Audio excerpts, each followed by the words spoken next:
नमस्कार, मैं Sonali Kulkarni. Crime petrol सतर्क के जस्टिस रीलोडेड श्रृंखला के आज के एपिसोड में आपका स्वागत करती हूँ। बेटी पढ़ाओ बेटी बचाओ का नारा हमें जगह जगह देखने सुनने को मिलता है। विमेन एम्पावरमेंट की बातें भी हम अक्सर सुनते हैं, लेकिन हम सभी जानते हैं कि देश की राजधानी हो या कोई छोटा सा गांव, औरतों की सुरक्षा को लेकर अक्सर सवाल खड़े होते हैं। स्कूल जाने वाली बच्ची हो या ऑफिस में काम करने वाली लड़की, हर औरत के जहन में एक खौफ छिपा होता है। एक अनजान डर हर कामकाजी औरत की जिंदगी का हिस्सा बन चुका है।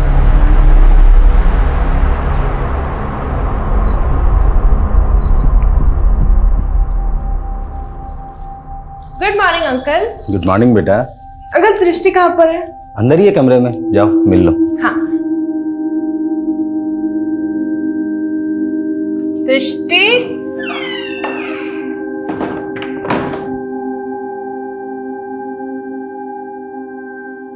अंकल दृष्टि तो नहीं है कमरे में। हाँ, अंदर ही है। बाथरूम में देखा तुमने? नहीं। जरा देखो। हाँ। दृष्टि,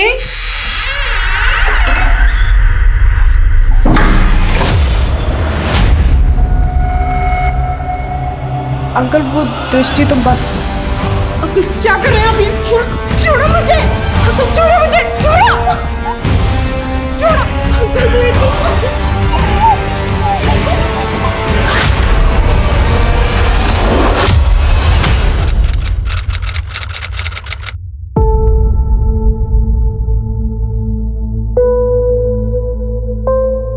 मान ले आज से तेरा नया जन्म हुआ है, जो भी हुआ सब भूल जा।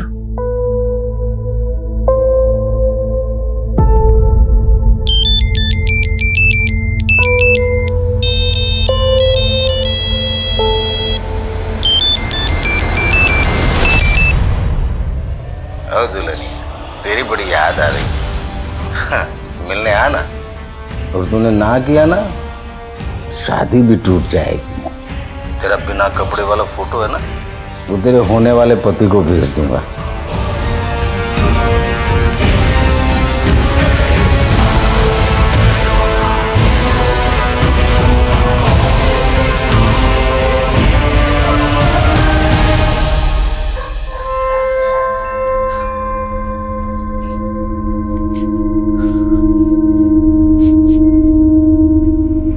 लड़की रुक।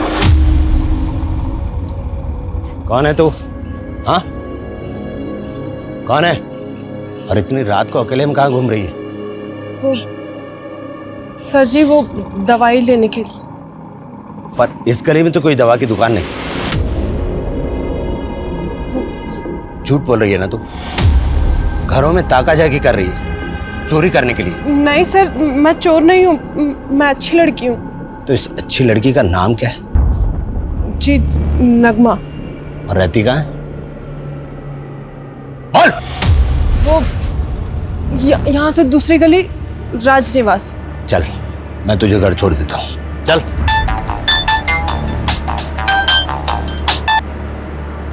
जी जनाब। जी बिल्कुल पहुंच जाऊंगा। जी जनाब। चल।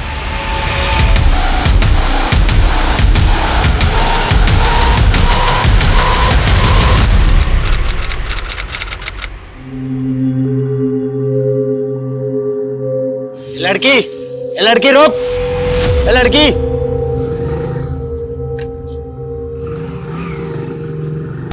ए लड़की रुक। इतनी देर से आवाज लगा रहा हूं, सुनाई नहीं देता? उस दिन चकमा देके भाग गई थी ना, हैं? अब नहीं बच पाएगी। पूरा राजनिवास छान मारा मैंने, कोई नगमा नाम की लड़की नहीं रहती वहां। तेरा असली नाम नगमा नहीं है ना? बोल। देख बेटी, तेरी जैसी मेरी बेटी भी है। तुझे कोई परेशानी है तो मुझे बता, मैं तेरी मदद करूंगा। आप मेरी मदद नहीं कर सकते। इस दुनिया में कोई किसी की मदद नहीं करता है, कोई किसी का सगा नहीं होता। हाँ बिल्कुल सच है ये। पुलिस की नौकरी में फैमिली को ज्यादा टाइम नहीं दे पाते। ऊपर से होली दिवाली जैसे त्योहारों पर तो फैमिली के साथ सोशल डिस्टेंसिंग कुछ ज्यादा ही हो जाती है। क्या है, एक्शन में रहने के लिए इमोशन को साइड में रखना पड़ता है। धीरे धीरे ये हमारा नेचर बन जाता है, आदत में शुमार हो जाता है। लेकिन एक केस था,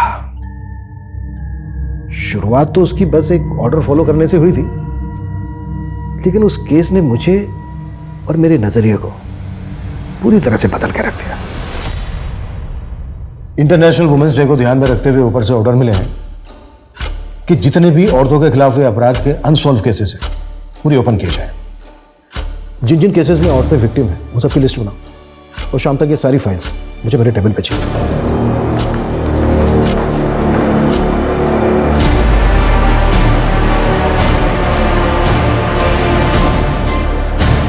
सर हमने 3 केस नोट डाउन किए। ये हमारे फर्स्ट केस की फाइल। सर बीना कश्यप नाम की औरत की 2010 में दिन दहाड़े हत्या हुई थी। बीना और उसका पति हरी दिहाड़ी मजदूरी का काम करते थे। बिहार से यहाँ रोजी रोटी के लिए आए थे। सर काफ़ी समय तक जांच चली लेकिन कुछ भी पता नहीं चला। इस हरी से कांटेक्ट करो और इस केस के इन्वेस्टिगेटिंग ऑफिसर से भी इस केस की डिटेल्स निकालो। और सर ये दूसरा केस शबीना अहमद का है। सर शबीना के पिता ने शबीना के अगवा होने की मिसिंग कंप्लेंट फाइल की थी। सर लोकल इन्वेस्टिगेशन के मुताबिक शबीना का किसी फारूक नाम के लड़के से अफेयर था। शबीना और फारूक दोनों ने भागने की भी कोशिश की थी। पुलिस ने काफ़ी ढूंढा दोनों को, पर शबीना और फारूक दोनों में से किसी को कुछ पता नहीं चला। शबीना और फारूक दोनों के परिवारों की डिटेल्स निकालो। ओके सर ये हमारे तीसरे केस की फाइल। सर इस औरत का मर्डर 2012 में हुआ था। शादीशुदा थी लेकिन अकेली रहती थी और इसका पति कुवैत में काम करता था। इस केस की भी डिटेल्स निकालो। फिलहाल इन 3 केसेस पे ही काम करते हैं। Okay sir.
उग्रवादियों द्वारा किए गए इस बम विस्फोट में लोकप्रिय जननायक योगेश सैनी का निधन हो गया। इस खौफनाक हादसे के पीछे किस संगठन का हाथ है ये अब तक नहीं पता चल पाया है।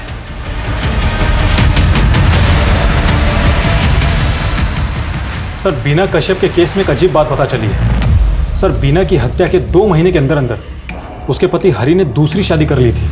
हरी के बारे में कुछ पता चला? हाँ सर हरी बिहार के बेनीपुर गांव का रहने वाला है। लोकल पुलिस को डिटेल्स भेज दी। और ये case number 2 Shabina Ahmad. Sir Shabina और फारूक दोनों की फैमिलीज पुराने पते पर नहीं रहती है और पड़ोसियों को भी इनके बारे में कोई जानकारी नहीं है। और अंदर तक जाओ, शायद शबीना की कोई सहेली या फारूक का दोस्त मिल जाए गली मोहल्ले में। और ये केस नंबर 3, इसकी क्या अपडेट है? सर ये औरत जिस किराए के घर में रहती थी उस घर के मकान मालिक ने सालों पहले वो घर बेच दिया और पड़ोसियों से भी कोई नई जानकारी नहीं मिली है। वैसे सर खबरियों काम पर लगा दिया है।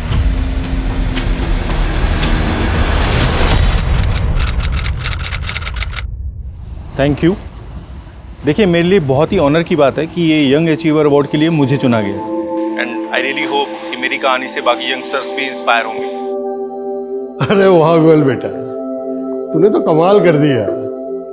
अरे तेरे माँ बाप के मरने के बाद मुझे इसी बात की फिक्र थी कि मैं तुझे और इस बिजनेस को कैसे संभालूंगा, पर देखो उस भगवान की कृपा से आज। दादाजी जो भी किया है मैंने किया है, आप प्लीज इसका क्रेडिट भगवान को मत दीजिए। मैं प्रसाद ले रहा हूँ। Sir parcel.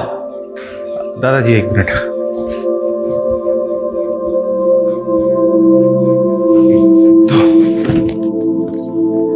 सर आप भगवान को नहीं मानते, नास्तिक है। देखो मैं इन सब पे विश्वास नहीं करता हूँ, मैं साइंस और लॉजिक को ज्यादा मानता हूँ। ये लो। और हाँ, ये प्रसाद खा लेना। हाँ बोलो। अरे मैंने तुम्हें जितना कहा है तुम उतना बजट कोट करो ना, तुम शिकावत की टेंशन क्यों ले रहे हो? हाँ मैं तुम्हें मेल कर रहा हूँ। बेटा विमल, कोई परेशानी है? दादाजी वो शेखावत हमें पैसों के दम पे खरीदना चाहता है। लेकिन बेटा वो शिकायत बहुत खतरनाक आदमी है, जरा संभल के। लेकिन अगर मैं सही हूं तो मैं क्यों डरूं उससे? दादाजी आप टेंशन मत लीजिए, मैं मैनेज कर लूंगा।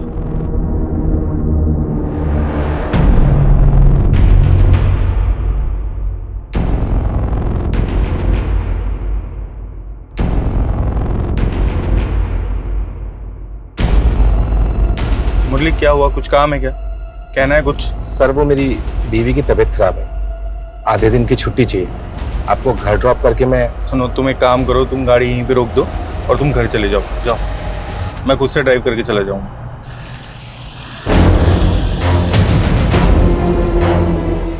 हेलो। हाँ विमल सर निकल चुके। चलो चैप्टर समझ में आया? ठीक है, आप कल कंटिन्यू करते हैं, मुझे कहीं जाना है। जयंती ये लो। मैम ये आपके हाथ में क्या लिखा है? जी, ये उर्दू लैंग्वेज में कमल लिखा है। कमल यानी लोटस? पर आपका नाम तो मधु है, तो आपके हाथ पे ही लोटस क्यों? तेरे ना सवाल कभी खत्म नहीं होते। चल भाग जा ऐसे, वरना ज्यादा होमवर्क दे दूंगी। Bye ma'am. पूरा कंप्लीट चाहिए होमवर्क मुझे।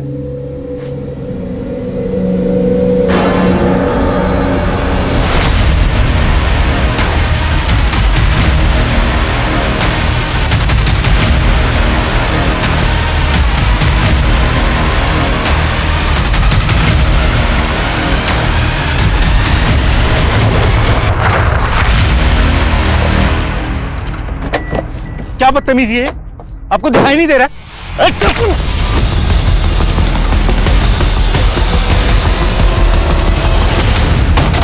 मधु तुझे अंदाजा भी है तूने क्या देखा है? एक खून के केस की चश्मदीद गवाह है तू। अरे क्या जरूरत थी पुलिस को ये सब बताने की? प्रेम, अब देखना पुलिस बार बार परेशान कर देगी तुझे। प्रेम प्रेम शांत हो जाओ ना। माफ कर दे मुझे, मैं गुस्से में बहुत कुछ बोल गया ना, पर क्या करूं, तेरी फिक्र होती है मुझे। तुम टेंशन मत लो, एक बार हम कुवैत चले जाएंगे ना तो ये सारी प्रॉब्लम से छुटकारा मिल जाएगा। इतना आसान नहीं है मधु। वो जो 4 लाख तूने गहने बेचकर मुझे दिए थे, उससे सिर्फ मेरा वीजा और वर्क परमिट बना है, बस। तो मतलब तुम अकेले कुवैत जाओगे मुझे छोड़कर? कुछ ही महीनों की तो बात है मधु।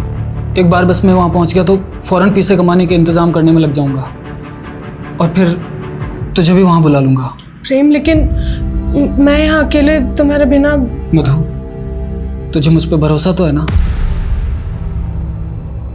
अगर नहीं है तो बता दे, मैं उन्हें मना कर देता हूँ। नहीं नहीं नहीं, तुम जाओ, मैं तुम्हारा वेट कर लूंगी। मधु तुम कितनी अच्छी हो, सबसे अच्छी। ठीक है, अभी खाना बना दो। हाँ।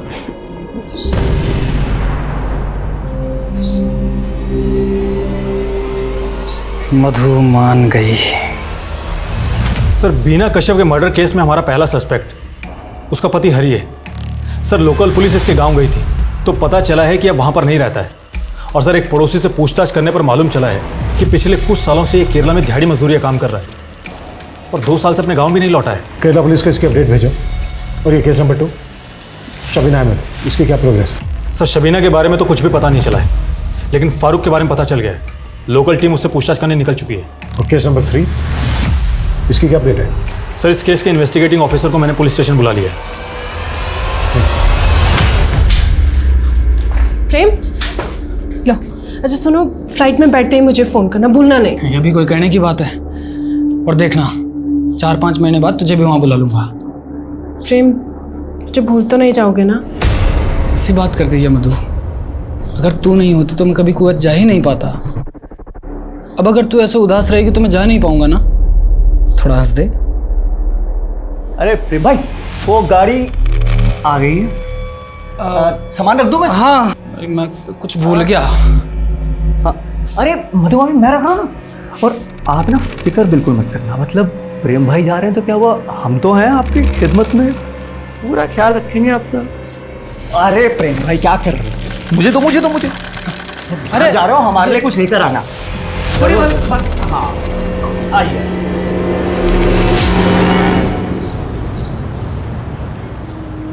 जयंती हुआ सॉल्व? दिखा। हाँ, अरे नहीं देख, ऐसे करेगी तो हमेशा गलत ही आंसर आएगा ना, तुझे बोला था ना। जयंती इधर ध्यान दे, इस मेथड से ट्राई कर, मैं वापस आती हूँ, चेक करूंगी। अस्सलाम वालेकुम। वालेकुम अस्सलाम। वो दरअसल क्या है ना,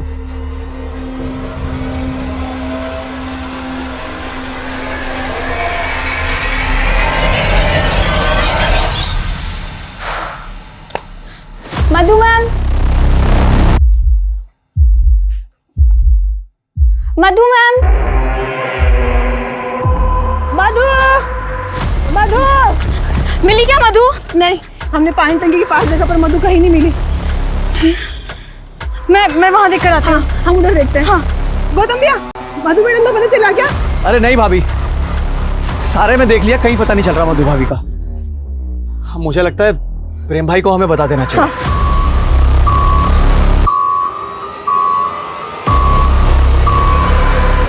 हेलो प्रेम भाई।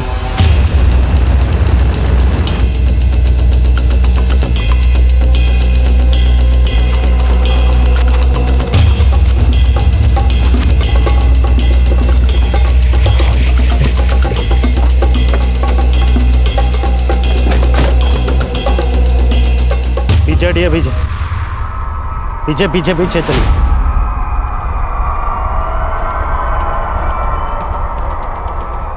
आंखें, नाक, मुंह सब गोंद से चिपका दिए। इस लड़की को पहले कहीं देखा है मैंने। कहाँ देखा था? आसपास मालूम करो, शायद किसी को पता हो कि कौन है ये। जी सर।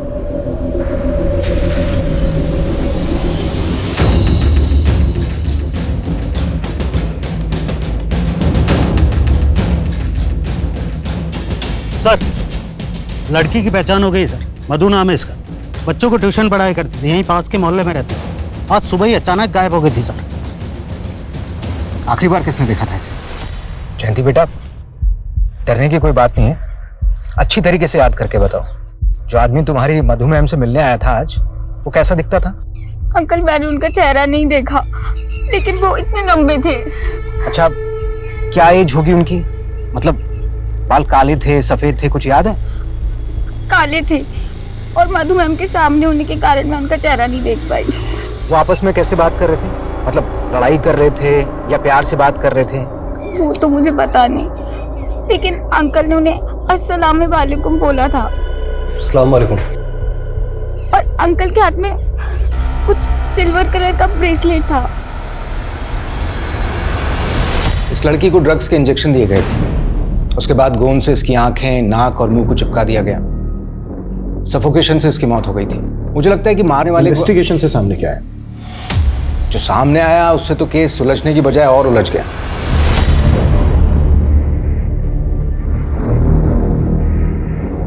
सर, मैंने आपसे कहा था ना कि इस लड़की को पहले मैंने देखा है। इस लड़की का नाम मधु नहीं, नीलोफर है। जी सर, पर आपको कैसे पता? ये देखो, ये इसके हाथ पर उर्दू में एक टैटू बना हुआ है, मैंने पता करवाया, ये नीलोफर लिखा हुआ। और पोस्टमार्टम से ये भी पता चला है कि इसके साथ में गैंगरेप हुआ था और गोंद से इसके जो आंख, नाक, मुंह को चिपकाया गया था, उस वजह से सफोकेशन हुआ और इसकी मौत हो गई। तुम्हें इस केस के बारे में और क्या पता चला? ये देखिए सर, नीलोफर और मधु की मिसिंग फाइल, उसके फादर अयूब ने मिसिंग कंप्लेंट लिखवाई। तो ये नीलोफर रेवाड़ी की रहने वाली थी,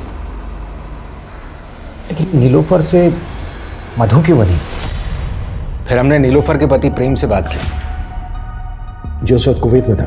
जी, उसने बताया कि ये दोनों आपस में प्यार किया करते थे, लेकिन दोनों के प्यार के बीच मजहब आ गया, इसलिए दोनों ने भागकर शादी कर ली। और फिर नीलोफर के घर वालों से बचने के लिए नीलोफर का नाम बदलकर मधु कर दिया गया। नीलोफर की मिसिंग कंप्लेंट उसके फादर अयूब ने लिखवाई। जी, हमने अयूब को ढूंढा लेकिन मिला नहीं। पड़ोसी ने बताया कि बदनामी के डर से उसने अपना घर बदल लिया। और आपने केस क्लोज कर दिया?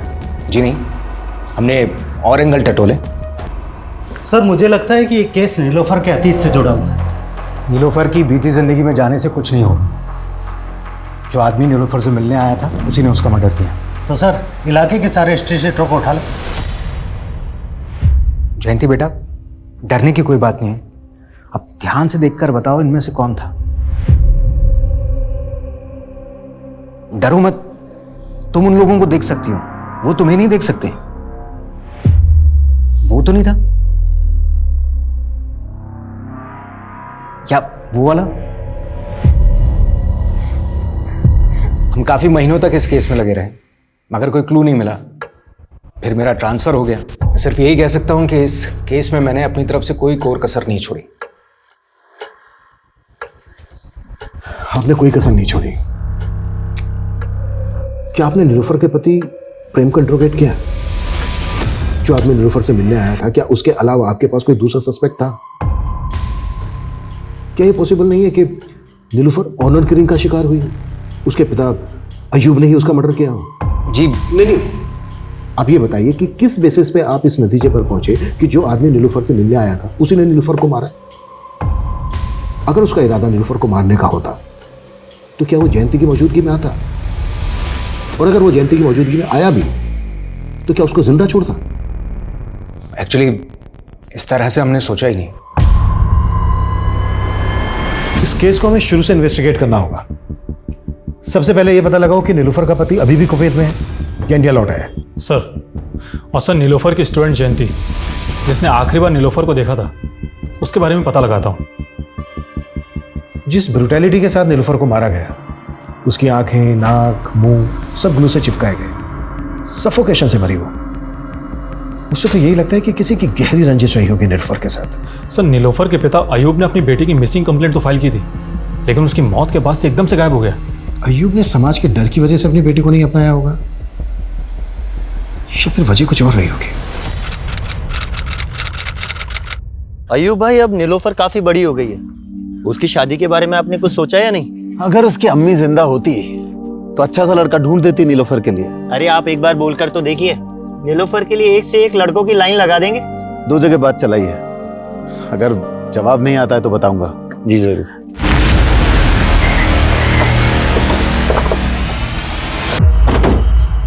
साहब, 2 साल तक मधु और प्रेम मेरे यहाँ किराएदार थे। मधु की मौत के बाद पता चला कि उसका नाम नीलोफर था। 2 साल से जानते थे आप नीलोफर और प्रेम को? दोनों पति पत्नी के बीच रिश्ता कैसा था? साहब, दोनों के बीच रिश्ते बहुत अच्छे थे, पर हाँ, एक बार मैंने मधु को बहुत आग बबूला होते देखा था। समझ में नहीं आता, एक बार में मिल गया ना जवाब, निकल। मधु बेटा, क्या हुआ? क्या किया गौतम ने? कुछ नहीं काका, गरीब की लुगाई सबकी भौजाई होती है। तो ये बात आपने उस वक्त पुलिस को क्यों नहीं बताई? बताई थी साहब, लेकिन इंस्पेक्टर साहब बोले कि वो लड़की, मतलब जयंती, जो नीलोफर के यहाँ पढ़ने आती थी, उसने जिस आदमी को देखा था उसका गौतम से हुलिया मेल नहीं खाता था। Can't believe it. अच्छा, इस हादसे के बाद आपकी नीलोफर के पति प्रेम से बात हुई थी? एक बार सर, वो अपना सामान लेने वापस आया था, नीलोफर की मौत के करीब 1 साल बाद। जब नीलोफर और प्रेम आपके मकान में रहने आए थे तो आपने उनकी आईडीज, डॉक्यूमेंट्स तो लिए ही होंगे। 10 साल पुरानी बात है, उस वक्त लिखा पढ़ी कहाँ होती थी। अनुज, ये गौतम हमारा पहला सस्पेक्ट, पता लगाओ इसका। और बिना और शकीला के केस में क्या अपडेट है? सर, 2 टीम लगी हुई है और मैं खुद भी इन 2 केसेस के फॉलोअप ले रहा हूँ। ओके, पता नहीं क्यों मुझे ऐसा लग रहा है कि नीलोफर के केस में अभी भी बहुत कुछ सामने आना बाकी है।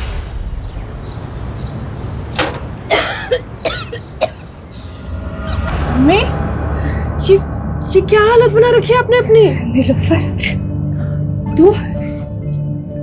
तू यहाँ क्यों आई है? अम्मी, मना किया था ना तुझे आना। आप क्या कर रहे हो? इधर बैठो, इधर बैठो, आ जाओ, आ जाओ। पानी पिएगी? मैं पी लूंगी, आप बैठो। इतनी तबीयत खराब है आपकी, आपने मुझे बताया भी नहीं। इसमें बताने का क्या है बेटा? ट्यूमर है दिमाग में। ट्यूमर?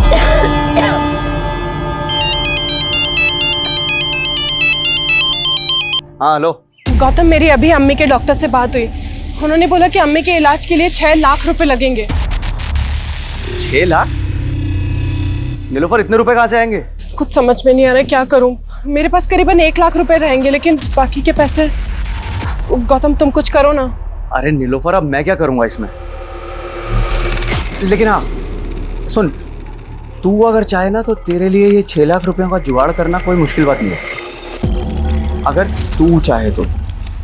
समझ रही ना क्या क्या कह रहा हूँ मैं?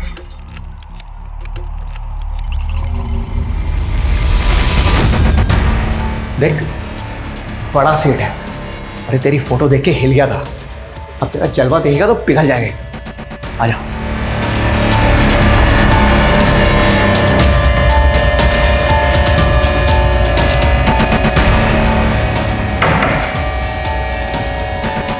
सेठ,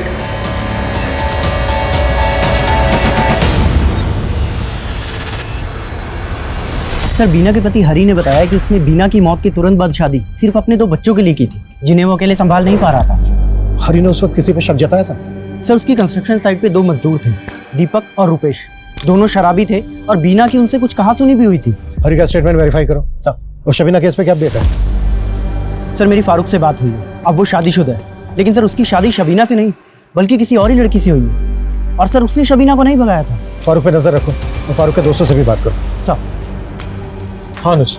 सर नीलोफर के केस में एक अपडेट मिली है। सर इसका नाम विमल गुप्ता है और ये एक बिजनेसमैन था।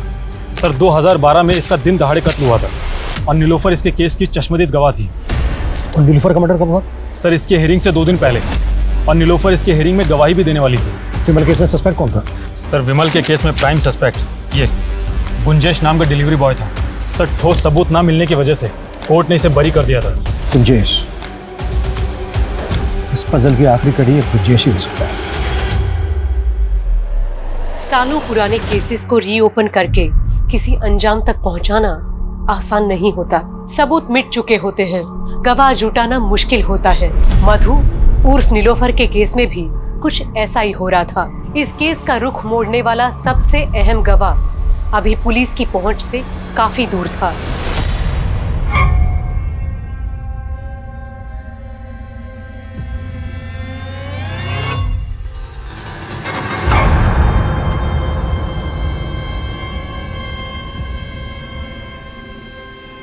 अच्छा सुनो, मैं जा रही हूँ, शाम तक लौटूंगी। Okay darling.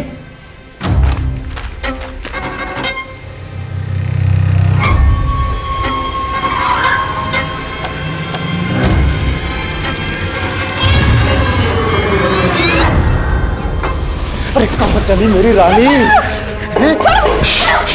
नाटक कर रही है ना? नाटक कर मुझे बुलाती है। ठीक है, आपकी सारी बातें इस फोन में रिकॉर्ड हो चुकी हैं। लीजिए लीजिए, लंगोट के बड़े ढीले हैं आप।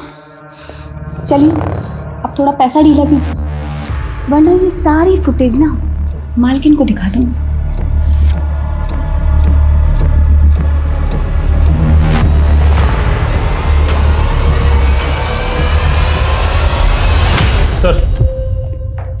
सर डिलीवरी बॉय गुंजेश के बारे में कुछ भी पता नहीं चला है, लेकिन नीलोफर को आखिरी बार जिस लड़की ने देखा था, जयंती। हाँ सर उसके बारे में पता चल गया है। वो दिल्ली में मेड का काम करती है। और नीलोफर के पिता अयूब के बारे में पता चल गया है। अयूब का है? जेल में, एक मर्डर के केस में 4 साल से जेल में है। मर्डर केस में? हाँ सर। और सर एक चौंकाने वाली बात पता चली है, अयूब के बीवी बच्चे मेवात में रहते हैं। जब मैंने उनसे बात की तो पता चला है कि अयूब की कोई नीलोफर नाम की बेटी ही नहीं है। What? नहीं यार, उस कंजे से सिर्फ 20,000 कमा पाई मैं। अब इन छोटी मछलियों से काम नहीं चलने वाला, कोई बड़ी मछली फंसानी होगी। तू एक काम कर, मुझे साउथ दिल्ली के ऐसे 5 रईसों के नाम दे जो हवस के पुजारी भी होने चाहिए और अमीर भी। ठीक है, 1 मिनट।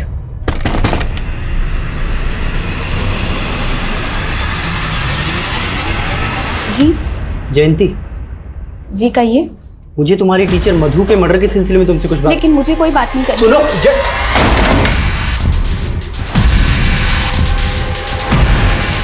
सब कौन नीलोफर? मेरी उम्र हो गई है इसलिए कुछ याद नहीं रहता।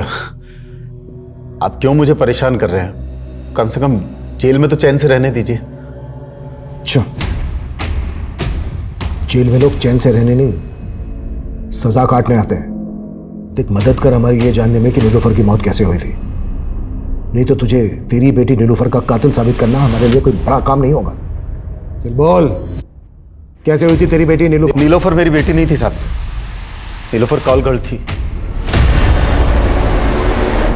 देखते ही भाग गई थी सब मुझे। नीलोफर को अपनी अम्मी के इलाज के लिए पैसों की जरूरत थी, तो मैंने पैसे देकर उसे खरीद लिया उसके दलाल गौतम से। 7 लाख रुपए देकर 7 महीने के लिए खरीदा था साहब उसे, पर सब वो सिर्फ 2 महीने में भाग गई। तो तूने नीलोफर का बाप बनकर उसकी मिसिंग कंप्लेंट फाइल करवाई? तो और क्या करता साहब, सारे अड़ोसी पड़ोसी मेरे पीछे पड़ गए साहब। इसलिए मार डाला उसको? नहीं साहब, मुझे तो खुद नीलोफर के मौत की खबर अखबार से मिली साहब। मेरे तो पैसे भी गए और लड़की भी गई साहब। वो दलाल गौतम जिसे तूने नीलोफर को खरीदा था, कहाँ मिलेगा? वो सब होटल रोजवुड उसका पुराना अड्डा हुआ करता था, शायद अब भी वहां आता जाता हो।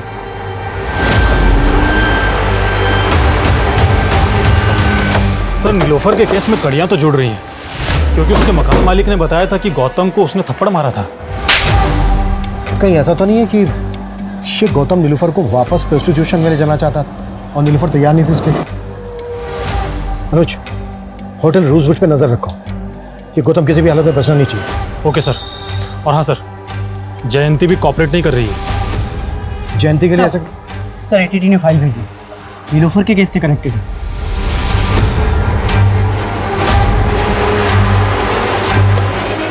क्या हुआ सर? 11 साल पहले एक लीडर की ब्लास्ट में हत्या हुई थी। नीलोफर से भी पूछताछ हुई थी उस केस में। उस ब्लास्ट में इन्वॉल्व एक आदमी से रिलेशन थे नीलोफर के। उस वक्त नीलोफर ने एटीटी को बताया था कि वो एक कॉल कर रहे हैं, उसके बहुत सारे क्लाइंट हैं जिनकी बैकग्राउंड के बारे में उसे कुछ नहीं पता। इसका मतलब नीलोफर के लिंक उग्रवादियों से भी थे? एटीटी को शक तो था नीलोफर पे, हालांकि कुछ साबित नहीं हुआ। पहले एक टीचर, उसके बाद कॉल कर, फिर उग्रवादियों से उसके संग। आखिर थी क्या ये लड़की?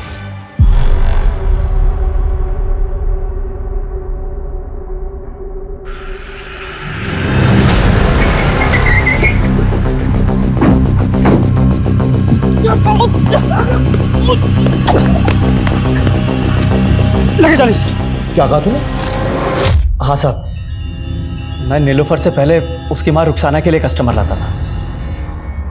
रुखसाना भी इसी धंधे में थी साहब, लेकिन वो नहीं चाहते थे कि उसकी बेटी नीलोफर ये काम करे, और यही कारण था कि उसने अपनी बेटी को खुद से दूर रख के पढ़ाया। इधर आ। मैंने कहा था ना तुझसे, ये जगह तेरे लिए नहीं है, फिर यहाँ क्यों आई? अरे रुखसाना क्यों भड़क रही है? तेरे को पता है तेरी लड़की पटाखा है, पटाखा। अरे अगर तू बोले तो मुंह तोड़ दूंगी तेरा अगर दोबारा ऐसी बात कही तो। फट। अम्मी, मैं तो तुमसे मिलने के लिए आई थी। बेटा नीलोफर, तुझे मुझसे नहीं, इस पूरी जिंदगी से आंख मिलानी है। तुझे मेरे जैसा नहीं, एक इज्जत की जिंदगी जीनी है तुझे। नीलोफर एक छोटी सी दवाई की दुकान में काम करती थी साहब, लेकिन अजीब बात है, किस्मत उसे वहीं ले आई जहां वो नहीं आना चाहती थी। लेकिन जैसे उसकी जिंदगी में प्रेम आया, वो फिर से उड़ गई साहब। लेकिन तूने उसको ढूंढ निकाला, तू उसको वापस प्रोस्टिट्यूशन के धंधे में लाना चाहता था, उसने मना किया, इसलिए थप्पड़ मारा था ना उसने तुझे। नीलोफर नीलोफर मर चुकी है, तू बोल। हाँ ठीक है मधु, देख ध्यान से सुन ले। प्रेम ने कुवैत जाने से पहले मुझसे 1.5 लाख रुपए उधार लिए थे, बोल रहा था 2 महीने में लौटा देगा। अब 2 महीने बीत चुके, मेरे पैसे नहीं मिले हैं मुझे अभी तक। गौतम, जैसे ही प्रेम पैसे भेजेगा मैं तुझे दे दूंगी, थोड़े टाइम रुक जाना। मेरे सर पे भी लोग वसूली करने के लिए बैठे हुए हैं। देख, अगर तूने मेरे पैसे जल्दी नहीं चुकाए ना, तो मुझे उन लोगों को तेरा पता देना पड़ेगा। गौतम प्लीज ऐसा मत करना, देख कुछ और रास्ता होगा ना।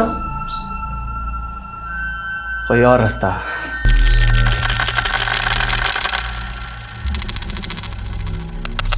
एक रास्ता है।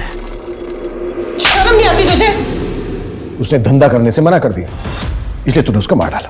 नहीं साहब, उसकी मौत से तो सच कहूं मेरा नुकसान ही हुआ है साहब। एक लड़की की जान चली गई और तुझे नुकसान की पड़ी है। इंस्पेक्टर साहब, ये नीलोफर कोई साधारण लड़की नहीं थी, लॉटरी थी, लॉटरी। कभी अयूब को लगी, कभी मुझे, तो कभी प्रेम को, और सबने उसका फायदा उठाया सर। प्रेम ने भी? हाँ साहब। कहाँ मिलेगा प्रेम? वो तो नहीं पता मुझे साहब, लेकिन अगर आप लोगों को मिल जाए तो मेरे पैसे निकलवा लेना उससे। और चाहिए तो थोड़े पैसे आप भी रख लेना। अरे सर सर अरे मारिए आप सर। मैं अरे खास इंफॉर्मेशन दे सकता हूँ आपको सर। सर एक औरत है आयशा कुरैशी नाम की। आयशा कुरैशी? हाँ सर, वो इस नीलोफर की बहुत अच्छी दोस्त हुआ करती थी। मुझे पक्का यकीन है कि उसे जरूर पता होगा इन दिनों ये प्रेम कहाँ पे है।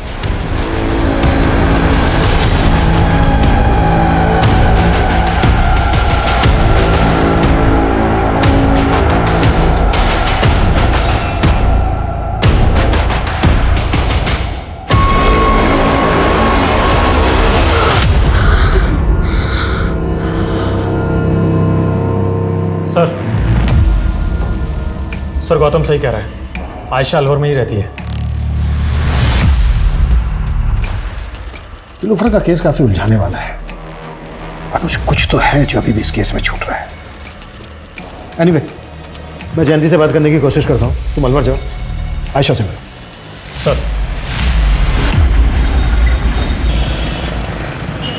जी सर, नीलोफर और मैं पहले एक ही मोहल्ले में रहते थे। कुछ ही दिनों में दोस्ती भी हमारी अच्छी हो गई थी। प्रेम के साथ खुश थी सर वो, लेकिन ये गौतम उसे बहुत तंग करता था सर। बार बार उसे वापस से धंधे में बैठने के लिए दबाव डालता था। हो ना हो सर, ये गौतम ने ही उसे मारा है। अगर गौतम ने नीलोफर को मारा है तो वो बचेगा नहीं, लेकिन हमारा प्रेम से बात करना बहुत जरूरी है। कुछ बता सकती हो प्रेम के बारे में? सर मुझे प्रेम के बारे में कुछ नहीं पता।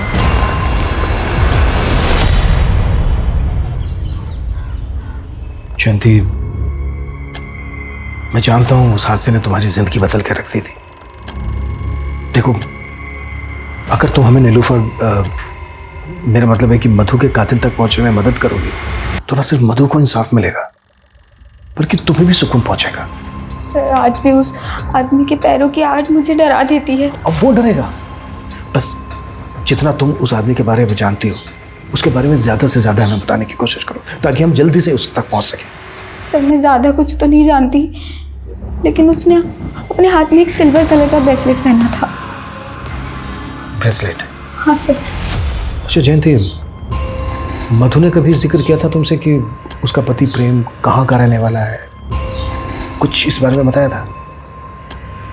हाँ, एक बार उन्होंने कहा था कि वो चूरू गांव के किसी ब्रह्मपुरी का रहने वाला है।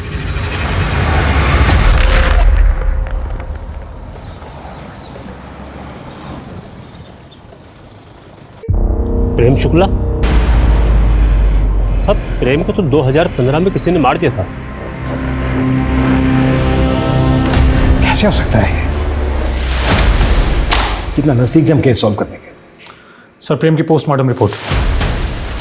सर रिपोर्ट के मुताबिक प्रेम की आंखें, मुंह, नाक भी नीलोफर की तरह ग्लू से चिपकाए गए थे और दोनों की बॉडी में सेम ड्रग के ट्रेसेस भी मिले थे। लेकिन नीलोफर को तड़पा तड़पा के मारा गया था, जबकि प्रेम को मारने में जल्दबाजी दिखाई गई है। प्रेम की मौत सफोकेशन से नहीं हुई बल्कि फटल ब्लो से हुई। प्रेम के चेहरे और सर पर 5 बार वार किए गए। हो ना हो नीलोफर और प्रेम का कातिल एक ही है। अनुज, नीलोफर और प्रेम के मर्डर की पहले की उनकी सारी एक्टिविटीज पता करो। Yes sir.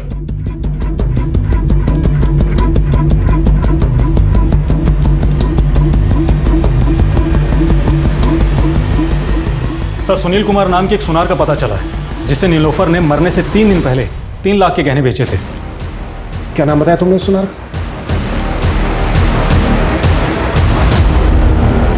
Sir Sunil Kumar. किसी जमाने में मैं भी पुलिस में था, तब से जानता हूँ नीलोफर को। उस वक्त वो एक छोटी सी दुकान पर बैठा करती थी, फिर अचानक पता नहीं कहाँ गायब हो गई और फिर मेरी रिटायरमेंट के बाद वो मुझसे मिली। तब पता लगा कि उसने किसी प्रेम नाम के लड़के से शादी कर ली। उसकी मौत से कुछ दिन पहले ही उसने मुझे घर पर बुलाया था। बेटा, प्रेम को कुवैत भेजने के लिए तूने पहले ही कितने जेवर भेज दिए, अब ये भी भेज दी कि तू तेरे पास क्या बचेगा? चाचा, ये जेवर बेचकर मुझे भी कुवैत जाना है, प्रेम के पास। मुझे जेवर की नहीं, अपने पति की ज़रूरत है। आप देखिए ना, इनका जितना भी पैसा बनता है आप मुझे दे दीजिए। मुझे क्या पता था कि वो पैसे उसकी मौत से जा जुड़ेंगे। जरूर सर इन पैसों की वजह से ही किसी ने मार दिया नीलोफर को। ठीक है सुनील, फिलहाल तुम जा सकते हो, जरूरत पड़ी तो दोबारा बुलाएंगे। जी सर। अनुज, अपने खबरियों से कहो कि वो पता लगाएं कि नीलूफर के मर्डर के आसपास किसी के पास अचानक से बहुत सारे पैसे आए थे क्या? Yes sir.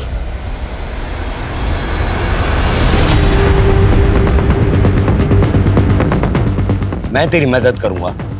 आप मेरी मदद नहीं कर सकते। इस दुनिया में कोई किसी की मदद नहीं करता है, कोई किसी का सगा नहीं होता। जो करना था मैंने खुद कर लिया।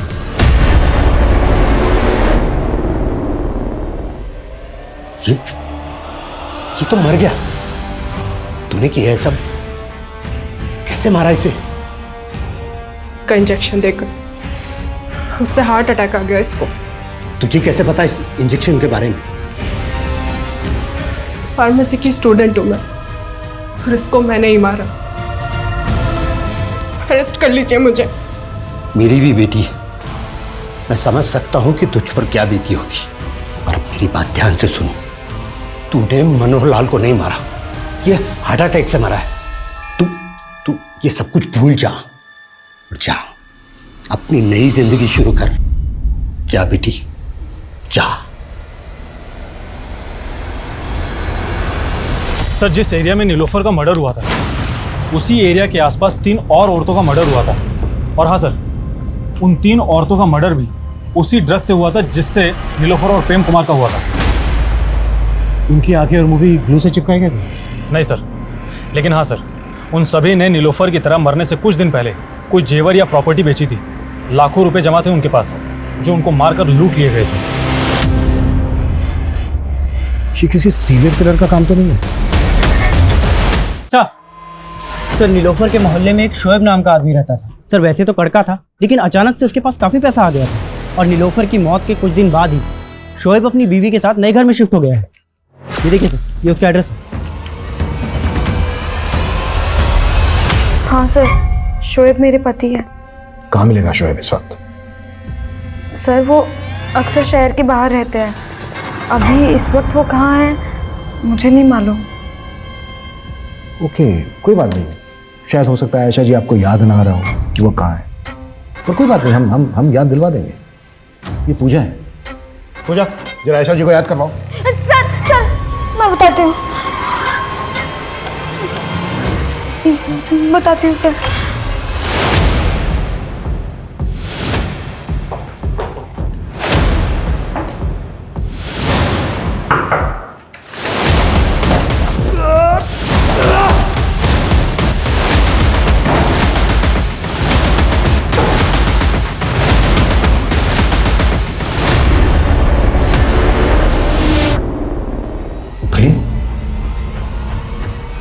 तो शोएब का है?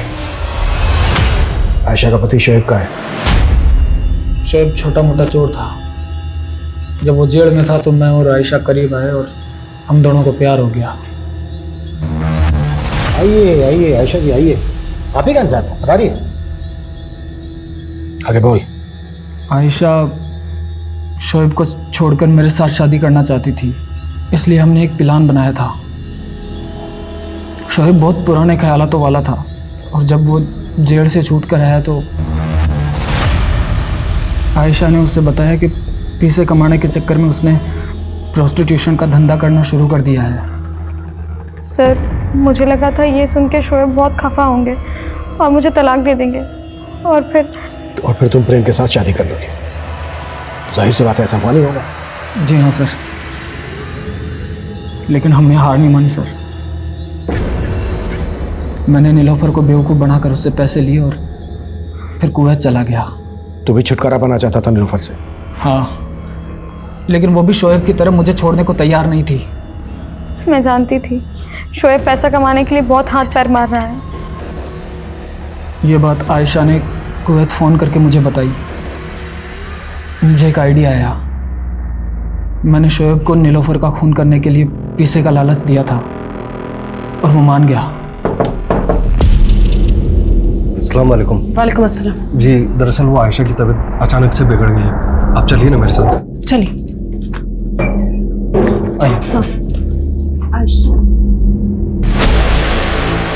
शोएब और उसके साथियों ने पहले मिलकर उसके साथ रेप किया और बाद में ड्रग का इंजेक्शन देकर उसकी आँख, नाक और मुंह पर गोंद डालकर उसे मार डाला। नीलोफर के बाद शोएब की बारी थी।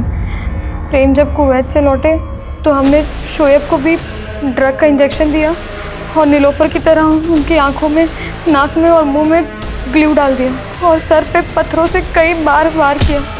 मैंने शोएब को मेरे कपड़े पहना दिए और मेरा वॉलेट और सारे कागजात भी उसके जेब में रख दिए ताकि सबको लगे कि शोएब नहीं, प्रेम मारा गया है।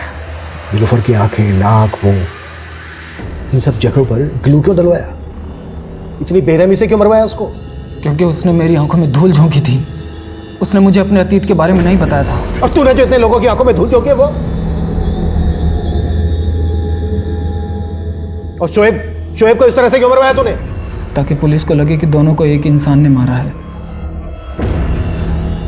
हम दोनों को लगा कि शोएब को कातिल समझकर पुलिस उसके पीछे जाएगी। नीलोफर की तरह और भी लड़कियां थीं प्रोस्टिट्यूशन के धंधे में, उनको क्यों मरवाया? पैसे के लिए। पहले उन्हें मेरे प्यार के जाल में फंसाता और फिर शादी का वादा करता और पैसे मिलते ही मार डालता। क्या पाया है सब करके? एक दूसरे का साथ पाया सर। हम दोनों हर हाल में हमेशा एक दूसरे के साथ रहना चाहते थे। वो तो होने से रहा, क्योंकि जेल में आदमी और औरतों के लिए बैरक अलग अलग होते हैं।